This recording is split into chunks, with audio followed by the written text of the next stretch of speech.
Welcome to Spoon Press Audio, the podcast for your daily story fix with your host, author and award-winning entrepreneur, Anna Emm.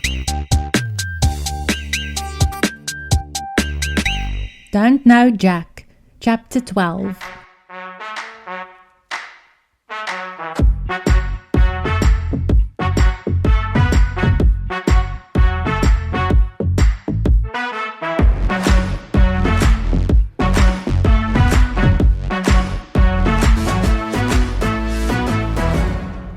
The shower is running. Jack can hear it before he opens his eyes. He's sitting on the tiled floor in his bathroom, his back to the wall. The room is filled with white steam. And then Jack remembers. The men with the machetes. Fear purses his veins and his heart begins to thump in his chest. He scrambles to his feet, almost slipping on the wet tiles. There's condensation everywhere. Holding his breath, Jack reaches for the shower curtain. He hesitates only a second, then pulls it aside, and heaves a sigh of relief when he sees that there is no one. He turns the tap off, and the sound of running water stills. All is now quiet. He holds his breath. He listens. And then, all of a sudden, a familiar voice calls his name from somewhere inside the flat. "Jack, are you here?" Is that Susanna? No, it can't be. She isn't. "Jack," she calls again. "Answer me." It is her. She is back. Jack unlocks the bathroom door and comes bursting out. When he sees her, joy and relief spill over him. Susanna is standing in the lounge, amongst the shards of wood that was hacked from the front door. The couch is overturned and the boxes of fabric samples are lying all over the place. The curtains are ripped down. When Susanna sees him, her tear-stained face washes with relief. "Oh God, thank you," she cries out. They run towards each other and Jack pulls her close. He feels her body trembling against his. "I thought you were dead," she sobs as she clings to him. "When I saw the state of that door, oh Jack." I'm fine. We were in the bathroom when they came in." "We?" She sniffs and pulls back to look up at him. "There was someone here with you?" Jack remembers the image he had seen in the mirror of Charlotte, sound asleep on her bed. The woman said when she wakes up she won't remember what had happened. So why confuse and distress Susanna even more now with details that don't matter? She's been through enough. "No one was with me," he lies. "I misspoke. I locked myself in the bathroom when I saw the two men. They wore black masks. They were armed." Susanna's eyes grow wide. "Oh dear God, do you think they were the same men who took me? That they've come looking for me here?" "I don't know." Jack studies her face. "Susanna, what the hell happened tonight? Who were those men? What did they want? Did they hurt you?" She quickly shakes her head. No, I'm okay. They just, wanted money." Jack stares at her, trying to take it all in. It feels like a dream, as if none of this is really happening. He keeps looking at her, trying to convince his eyes that she's really there, that she's safe. But he feels removed, as if he's watching it all play out on a movie screen instead, as if it's all staged, all fake. And yet, there is the gaping hole in the front door where the men had broken through. It must be a trauma response, he realizes, feeling this numb. "Oh, Jack, I was so scared," Susanna says and buries her face in his shoulder. "They've threatened to kill you if I didn't give them £5,000. Of course I told them I don't have it, that I need to talk to my father." "Your father?" Jack frowns and holds her away again so he can look at her. "Susanna, when I went to the police, they said they couldn't find any trace of you or your father online, nor of the business. They said..." She looks taken aback. "You went to the police?" "Of course I did. What did you think? Two men grab you and bundle you into a van and I'm just going to, come home and watch some telly?" The sarcasm cuts through his voice and Jack flinches when he sees the hurt on her face. "Sorry," he says and pulls her tight again. Sorry. I am just... God, it was horrible. When they took you, I freaked out. How did you manage to get away? She hesitates. I'm still not sure exactly. It's all happened so quickly. They got distracted somehow, I think. They were arguing, and so I just went for it, and I ran as fast as I could. Oh, Jack, I was so scared. I swear it's all a bit of a blur. I couldn't call you because they took my phone and my bag, all my things. So I just ran and ran until I saw a cab. I hailed it and came straight here. How did you pay for it? Jack asks. Sorry? The cab. You said the men took your bag? Oh, yes. Luckily I had some cash on me. Just a couple of notes stuffed in my jeans pocket. She sighs. I'm just so relieved to be here and to see that you're okay. Jack kisses her head and closes his eyes, willing his fluttering heart to still. We have to let the police know, he says. They'll be out looking for you. Susanna pulls away and looks up at him. Her beautiful eyes are filled with tears, her lips trembling. Oh, please, Jack, can we not do that right away? Can we just, I don't know, have some tea first? We have to report this, Susanna. I know, and I will, but please just give me a sec to collect my bearings. She covers her face in her hands and starts sobbing. Jack's heart aches to see her like this, and the old familiar guilt comes back. Did he cause this?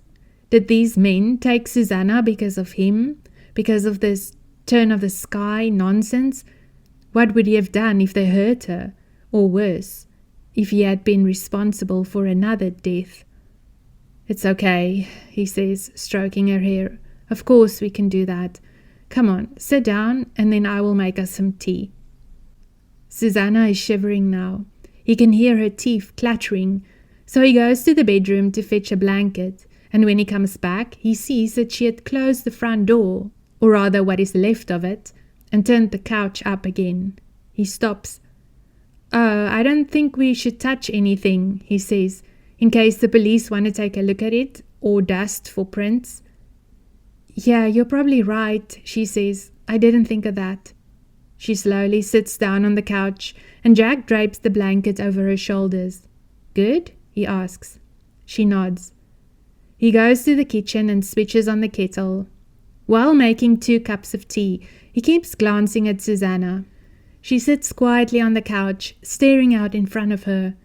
And he so badly wants to ask her more questions, find out exactly what happened and why the police think she's lying about her identity. But she's clearly shaken, and there will be time for all that. When he brings the 2 mugs of hot tea over to the couch, Susanna gives him a weak smile. I have a massive headache, she says.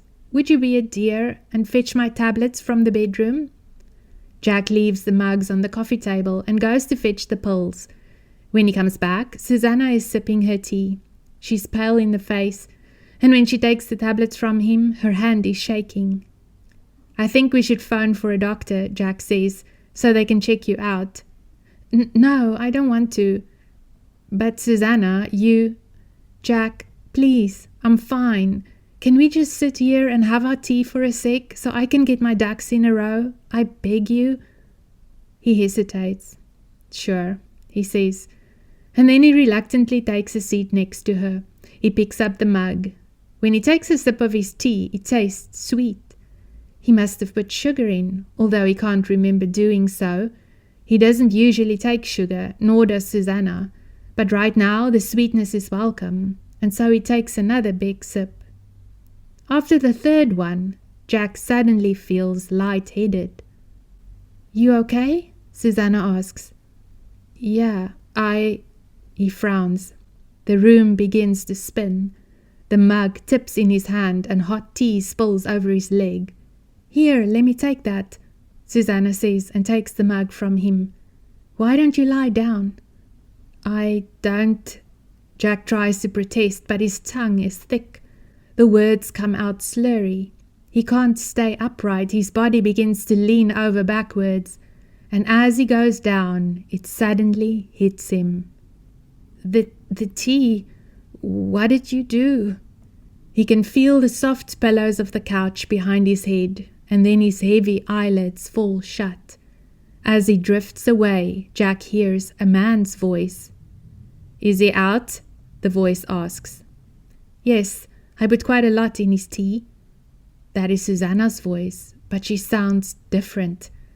Jack struggles to hold onto her voice as she continues to speak, clinging to the sound of it as if to the string of a balloon. This can't be happening. Is he dreaming? Then, "Jack, honey, can you hear me?"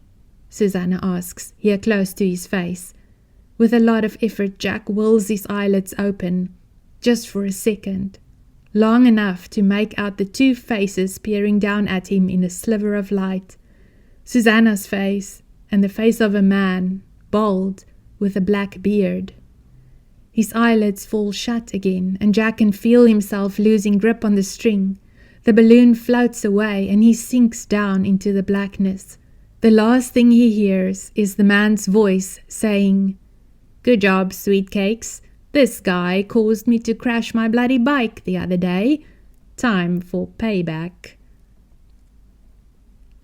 In the white room in the sky, the three females are all peering at the book. As the little girl pages through it, all three have deep frowns on their faces. "It doesn't make any sense," the girl says. "Where did all the words go?" "This is bad, very bad," the woman with the grey hair says as she looks at the now blank pages. "The text was still here a moment ago when he wrote in the back." The girl pages to the back of the book. "The writing is still here, see, where he wrote about the apple and about getting out of here." All three click their tongues in unison. "Silly boy," they then say. "But what does this mean?" the girl asks, turning around to face the two women. "The book is disappearing," the mute woman mouths in silence. "But why?" the girl insists. Then they all gasp and look at each other. Together in a chorus, they say, "Because it was never written." Someone is approaching, and the three females look up to see a girl carrying a large sketchbook and a box of crayons under her arm. "Ah, there you are," the woman with the grey hair says. "Do you have any news? Did you find him?" The girl nods and opens the sketchbook. Pulling a crayon from the box, she starts scribbling very fast. When she's done, she turns the page over so they can see. "Good God!" all three females exclaim in one voice. Again the girl scribbles. The crayon moves so fast now they can barely see her hand. When she turns the page towards them again, she has drawn a sequence of small pictures depicting scenes involving a woman and a bald man with a beard. Slowly the grey-haired woman sits down on the chair. "This is far more serious than we thought," she says. "We're going to need some help." More scribbling. When the girl turns the page towards them again, the three females stare at it for a second or two. Then they all frown. "Are you sure?" they ask. The girl with the sketchbook nods. "But how can that be? Surely we would have seen the signs." The girl shrugs, then turns the book back and scribbles again with the crayon. They wait for her to finish, and when she turns it, there's a picture of a camera with a long lens. The three females give a unified sigh, and then the mute one mouths something at the others. "She's right," the woman with the grey hair says, and she pushes herself up from the chair. "Time to go and wake up Charlotte Harding then, is it?" A wide grin spreads across the little girl's face, and she slips the crayon back into the box, satisfied.